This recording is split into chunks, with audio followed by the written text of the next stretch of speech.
מוכן לפגישה. אני שמח להזמין את מר יוהנס בייר, זה בעברית קוראים לזה מנכ"ל, את מנכ"ל המרכז לקידום פליטים אפריקאים, in English, in Hebrew? So he will speak in English. אם מישהו רוצה תרגום סימולטני באוזן, אני מוכן לספק שירותים. יוהנס, please. Hi, good evening. Good evening.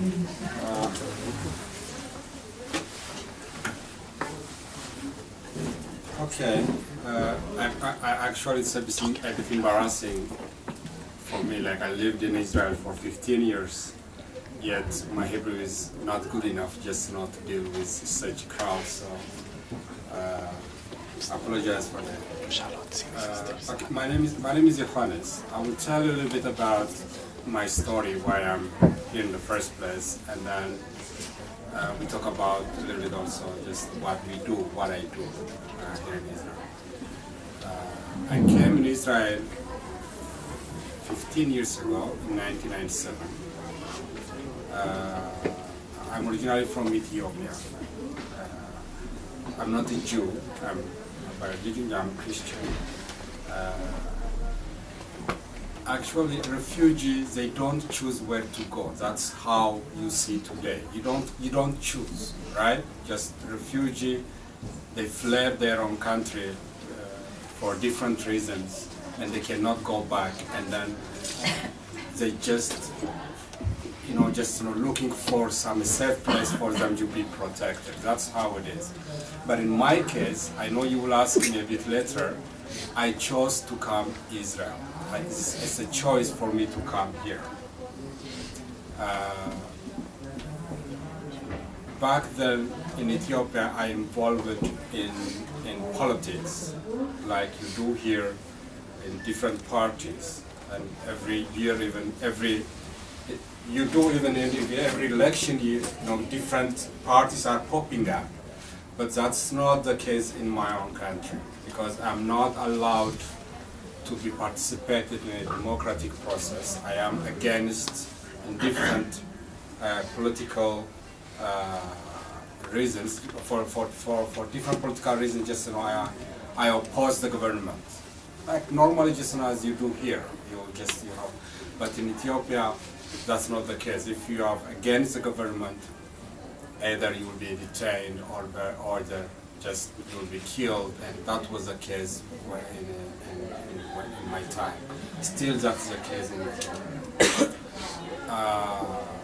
And because of my involvement, myself and my family became a target for the government to be persecuted and to be detained. I have been detained, I have been tortured, I have been harassed. Every possible horrible incidents happened to me because of my opinion on me, because what I believe on. So finally, this is a long story, just to tell you what happened. But to make it short, because of this reason, my life became in danger. My friends were killed, people that I involved with. My friends were detained and tortured. Till this day, there are friends that I don't know where they're about. Even their family don't know where they're about. So for me and for my family, we have to run away Ethiopia. Otherwise, we will be killed, or we will be put in prison indefinitely with a severe condition. So once this threat is imminent, I decided to not only myself, even my brother, and including my man, we have to run away, and I chose to come here because my travel experience before, I used to work on non-government organization on HIV/AIDS prevention. So I used to travel a lot. So for me to get a visa anywhere in the world wasn't the case. It's easy for me to get a visa to go anywhere else and ask an asylum. So that's why I got an access to get a visa and to enter Israel. So I arranged myself secretly. I got a visa for Israel as a tourist.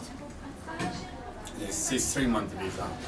And since I'm not allowed, I am blacklisted not to fly out anywhere in the world. I cannot fly in a regular manner, which is I cannot travel, myself and my family cannot travel through airports. So I have to drive to Kenya and cross the border. And then from Nairobi, I flew to Tel Aviv. And then I came here in 1997 in November. And once I got here, and I just I have to find a place that asks a refuge. At that time in 90s, UNHCR, United Nations High Commissioner for Refugee, who is dealing with refugees internationally, they were dealing refugee issues here in Israel, not the government. We don't get into that, but I had to call them and tell them, look, I came here, I need a refuge, I cannot go back to my home country, and just I asked an asylum. And it was an office here in Vatram, in joint office. There were like 2 people are sitting there, and someone answered the phone. Only 2 people were working at that time, and someone answered, okay, I need an asylum here, just what should I do? Come to our office, and there is a form you will fill and give us back. Okay, I do that, but now I don't have anywhere to go. What should I do? You are by your own. We cannot help you with that. You are by your own. Just come and take the form, fill it, and we'll get back to you. And I went, I took the form, and it was difficult. And because I prepared myself, I had a little bit of money because just I sold all my belongings back home. Because of that, I stayed in a hostel. That's a luxury, you know what I mean? That's huge. Because the refugees coming here today with torture, with severe condition, and without anything at all, they crossed the border and they ended up with nothing. But I'm lucky, and then I prepared myself. Because of that, I had a little bit time off to stay in hostel. I came in Jerusalem because the UN office was here. Also my community is living here, Ethiopian community around, Christian community. And then just the UNHCR, I realized the UNHCR is not helping me anything. So I was about to run, I almost just got run out of money to pay my hostel, and literally just in 3 or 4 days, I was about to end up on the street. Literally, that was the case, and I was scared to death. I'd never been expected such kinds of situation, especially just my expectation is hugely different than what I got when I was happening. So, and then just finally just start looking some Ethiopians around, and I cannot distinguish between Jewish Ethiopian and Ethiopians like me. We are the same, and some of them are even just they don't speak Amharic well, and even just I happened to run on a girl in Yafo here in Kikarsion.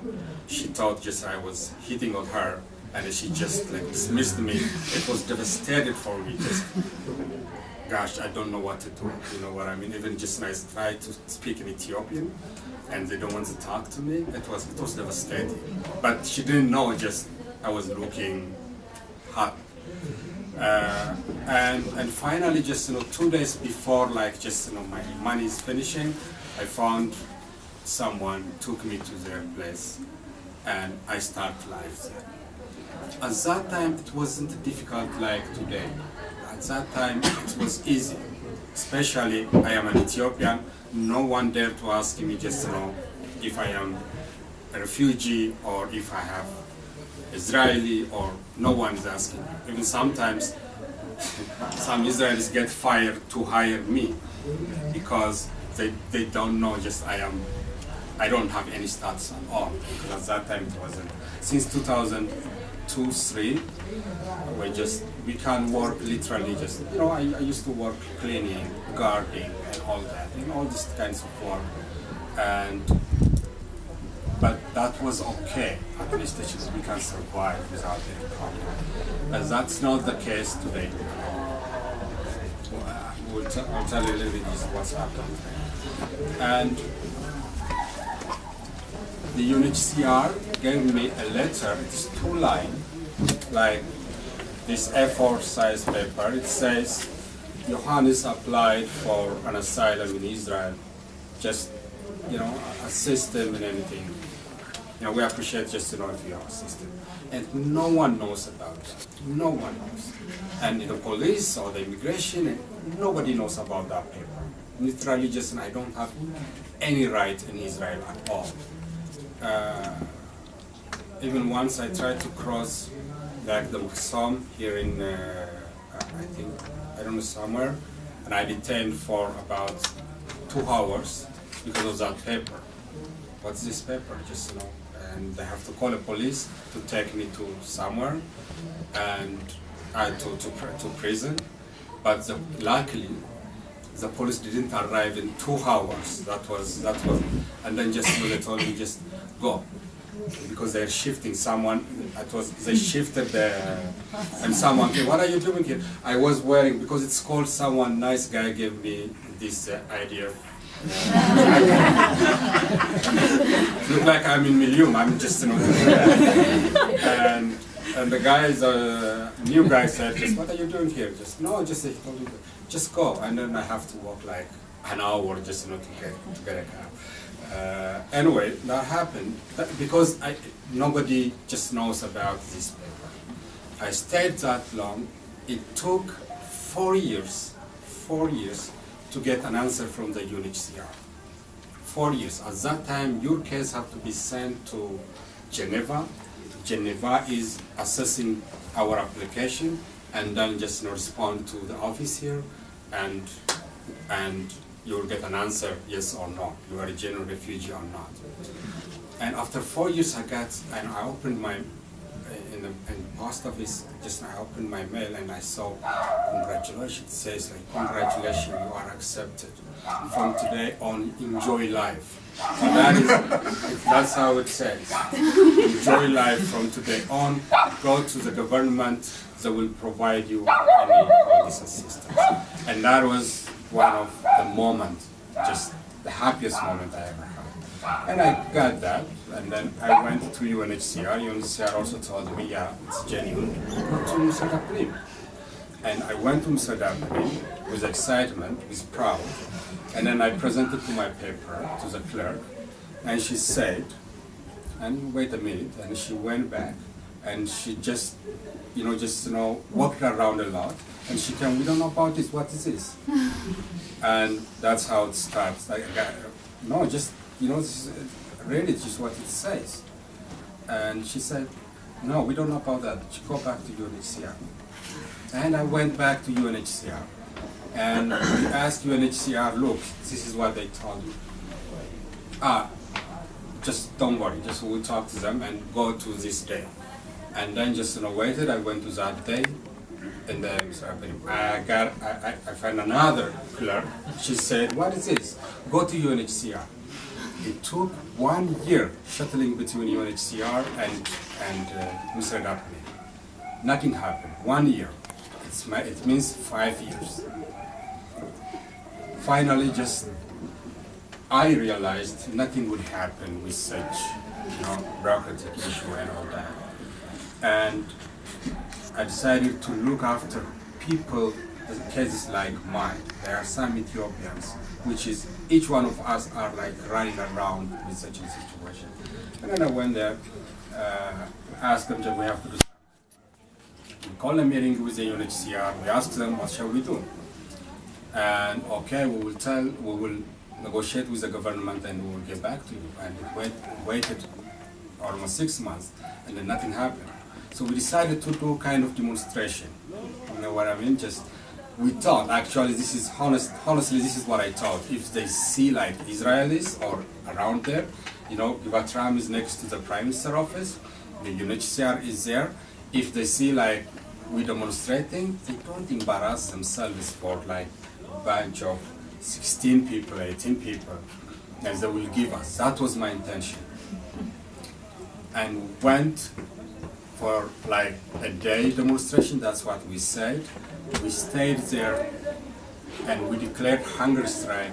It took 23 days for the government to say, okay, we will give you and stop your hunger strike. And during that time, honestly, actually, just this hunger strike, but I used to eat only this sweet thing and water, and that's it. Many people hospitalized. It was really horrible time, very horrible time. Some are really refused to eat. Actually, I would love to say one thing. One guy among us, we're about 16, we ended up about 10, 12. One guy he needed a medication because he was, you know, very ill. And he refused to leave because he's sick, he needs medication anyway.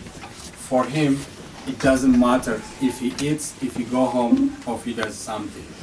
So he stayed with us at 23 days. It's hard to say he died even before he see why he struggled for that 23 days, because he died. Not necessarily the hunger strikes contributed for that, but it has its own because he doesn't have any insurance, medical insurance for him to survive and to continue that. So, and to make it short, after 23 days, just, you know, also equally, by the way, we went to High Court through the Tel Aviv University clinic. Went to the High Court. The High Court also decided in our favor at the same time. They said like these people deserve protection, and then after that we got this status. So all in all, I am the luckiest one because I am one of the 157 recognized refugees by the convention since the establishment of Israel. And most of them is not here. You are lucky when you see me, I'm like a dinosaur. And because most of them are resettled in different countries, different places. Because one of the reasons until this day is I even don't know what's gonna happen tomorrow. It's literally Israel by the convention. If you take the convention itself, never recognize a single refugee, I would say, because the convention says for someone like me, lived 15 years, the durable solution must be found. Some long-term solution must be found. It could be resettlement, it could be naturalizing, or somehow. Because tomorrow the government can say, okay, go back, pack up. That's how it is in Israel. So it is a bit. So maybe that's why I still my Hebrew is not good, because just I will live tomorrow. So anyway, during that struggle time, there was no organizations and coming and assisting you, and no one came. And then the passerby at Givat Ram, in front of the job office, and people are coming and asking us, what are you doing? They believe we write it just, we are refugees. And we tell them just, no, we are refugees. Not of the Berat, Ethiopian. Yeah, I'm Ethiopian, but I am not a Jew. And they were saying, at that time especially, when you say refugee means Palestinian for Israelis. Until the Sudanese start arriving in 2006, 5, 6, 7, no one knows refugee except Palestinian. Still, that is the case, actually. Our name, refugee, the name refugee is not really just easily, just coming to, you cannot swallow it very easily in Israel, so that's a bit difficult. And it was devastating time, so with that experience, I realized we have to have some sort of places at least to express ourselves, because there is no organization. There are few organizations doing for migrants and all that, but there's no refugee organization at all, nothing, none. In any developed country, in Israel, there are tens of NGOs or civil organizations. You go and you tell your story, and then you get some kinds of assistance. That wasn't the case here. At that time, actually, just some rabbis for human rights, and they gave us a tent to they set up a tent in Givat Ram. That was huge for us. You know, a guy with a kippah, and we thought just we're not proper, we're not welcome. The guy with a kippah came and then just assisting that. That's so beautiful. You know what I mean? But that wasn't the case for in many ways. So with that, I thought sitting there, just there must be some. It could be organization. I don't know the system how it works. Because it could be organization, but something just to set up to assist this population. Because we needed not necessarily. The refugees today, they don't need handouts. They don't need just to give us food or this and that. The first thing why we need is to be listened, to be just, let me tell you my story. This is my story. And then it gives us a relief at least. So with that in mind, just I set up an organization called African Refugee Development Center.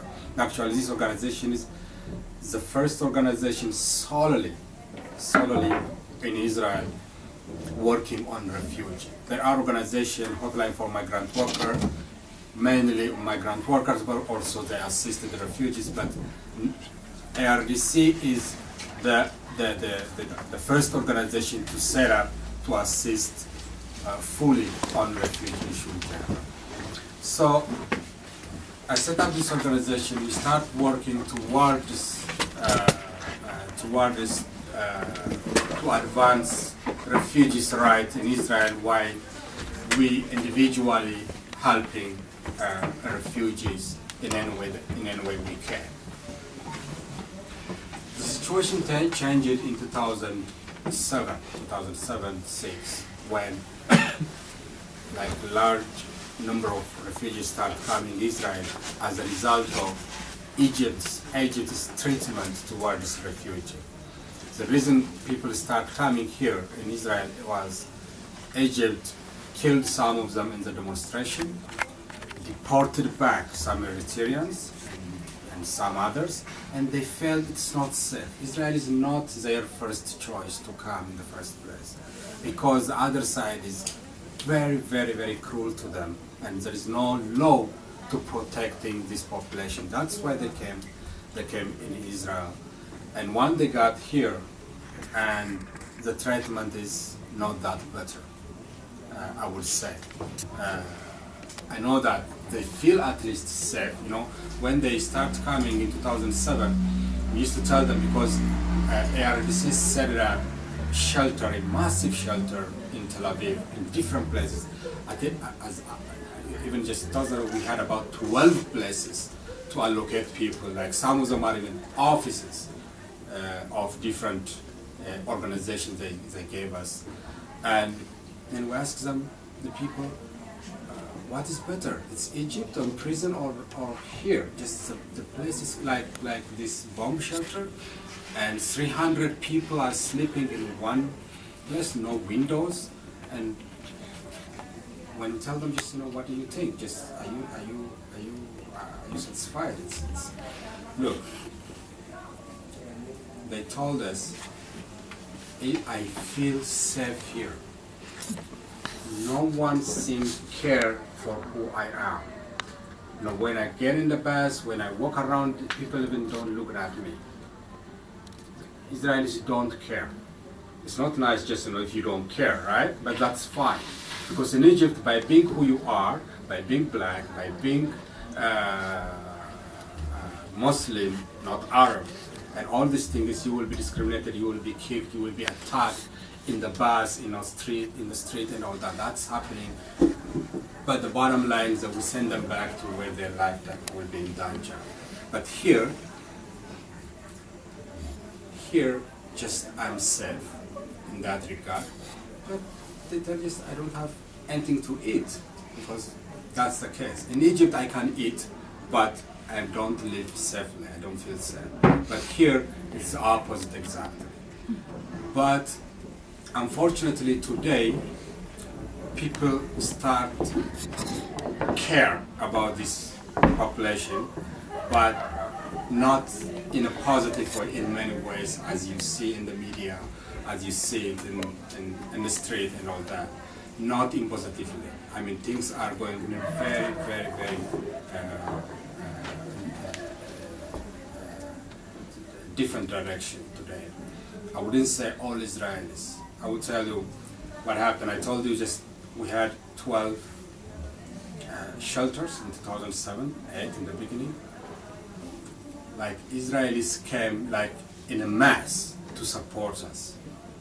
And there was a time I said, no, we have enough volunteers. Just we will tell you just when we need it. And there was a time we said, no, we have enough food, thank you. We will tell you. We have enough donation. There was a time I said that. All that is not existed. That is dramatically declined today as a result of effective, heavy campaign by the government to paint refugees as a bad for the society in different ways. You don't know how much it hurts if you be called a cancer or a disease or just this is not your place. So many disgusting things just we are being called, which is initiated, I would say, not by the public, but by the policymakers. Instead of, this is, I don't know how much time. Okay. Instead of sitting and discussing, not only just among themselves, but with us also, and finding a better solution for the situation. I'm not talking about for Israelis, I mean for refugees. I'm not talking about for the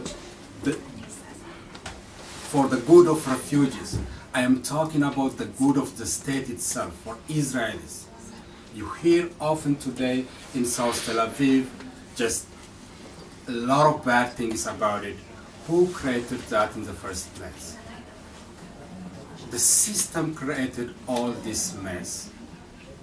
And who have to be blamed? And the refugees have to be blamed for that. The refugees, which they don't have anywhere to go but stuck here. In Egypt, they thought when the situation is devastated, they said, okay, I will go to Israel, and that's the hope, right? But here, there is nowhere to go. They cannot go back to in their own country.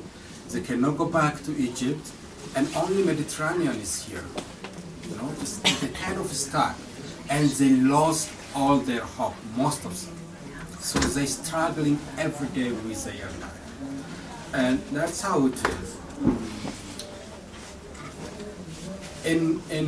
In my organization, we assisting different kinds of humanitarian and legal assistance to refugees. And on humanitarian, we have, for example, a shelter for most vulnerable group.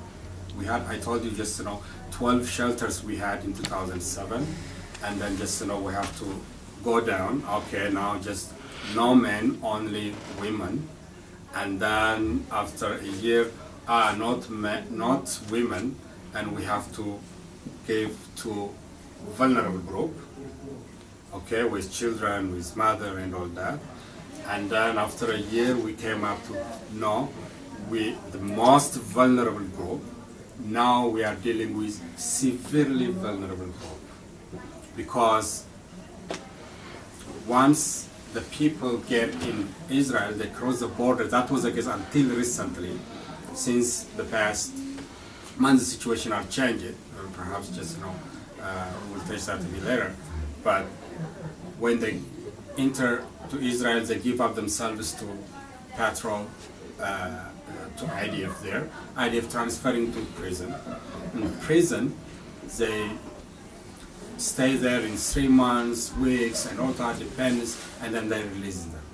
When they release them, they give them a ticket to pass to Tel Aviv. Or if they release them just in groups, they put them in the bus. The bus stops in front of the central bus station in Levinsky Garden in South Tel Aviv, and then they drop them off there. And then they are by their own, mother, woman, some of them are rape victims and all that, this kinds of population. And then now just the refugees are the problem for that, to concentrate. Who's the first place, just, sending them to South Tel Aviv that's a policy to send them to South Tel Aviv. And that creates a bit of a problem. And now today we are assisting really just very, very much, like I'm talking about tortured, especially women with their children raped, and as a result of that get pregnant in the Sinai desert. There's another story, another huge story going on in the Sinai before even they come here. That's I will leave it that for another discussion. But once after this horrible journey, when they got here, they don't get proper assistance, and that is a major problem we're facing today. Look, I'm not saying, earlier also just heard it about it, I'm not saying Israel have to open its door and then just bringing all just Africans or whatever it is coming here and then just live here as they wish and right. That's not the case. That's not the case. Israel is a 1951 signatory country. Not only even, by the way, signatory country, the first advocate for the situation, because at that time Jewish were in the same situation. Because that was very important. That convention for Israel, it was very, very, very crucial and important. And what Jewish community around the world worked hard for that to become a treaty in the UN. But today Israel not implemented. I put it differently. You are the old refugee, we are the new one. That's how it is. I'm not comparing the severeness of our experience. Just for example, me, I'm not comparing myself just in the Holocaust. And that's not what I'm saying. What I'm saying is, in one way or another, my life is in danger if I go back to my home. I will be tortured, I will be killed, and all these things. But that is now, and just what we do in ARDC is also like in PESA, we clean. PESA refugee are volunteering to in Israeli society. That's what we do always. And we, in Tel Aviv, just we went to in Holocaust survival houses to clean their houses. Since we started last year. I'll tell you a little bit about that story, but it's important. When we went there, and they live in horrible conditions in South Tel Aviv, and we were cleaning their houses for Pesach, and it was so emotional just to see them in such a condition in the first place, but it's also hugely emotional to see like they are refugees long ago, even if the situation is still not supposed to, but the new refugees and sitting together, and it was in the media also, in Channel 1, 2, and all that, so it was emotional time. We do also. What I'm saying is, if we have given an opportunity, refugees given an opportunity, they can be a contributed part of the society. I can do what any Israelis can do for living. For example, I told you just I am on the top. Can you live in the Negev? Huh? Can you live in the Negev? סליחה, שאלות אחר כך. שאלות בסוף. What I'm saying is just, I am like, for my status is on the top, right? Just because I have every right except this temporary, except I cannot vote for Knesset, but I will still can vote for the municipality. That is the right I have. I'm in the top. And I feel I also contribute for the society. What we do today is not even supposed to be our job. I'm doing government's job. Governments have to set up the shelter for such kinds of population, but we do it anyway. I pay tax. I never had any kinds of either criminal or any kinds of record in Israel. I live like any Israelis, but the feeling is totally different. My brother lives in the U.S. with my mom. He is a citizen of that country. And I'm here for 15 years. Actually, he got there 2 years even before me. Actually, 4 years before me, because 2 years he was in Europe, and then just, he went there. 4 years after me. He's a citizen of that country. ואתה עדיין לא מדבר עם רגע, אתה נכנסת עכשיו, אתה מפריע, או שאתה מקשיב, ואחרי זה שואל שאלות, כי אתה באמת מסוקרן, כן, אז תצא. And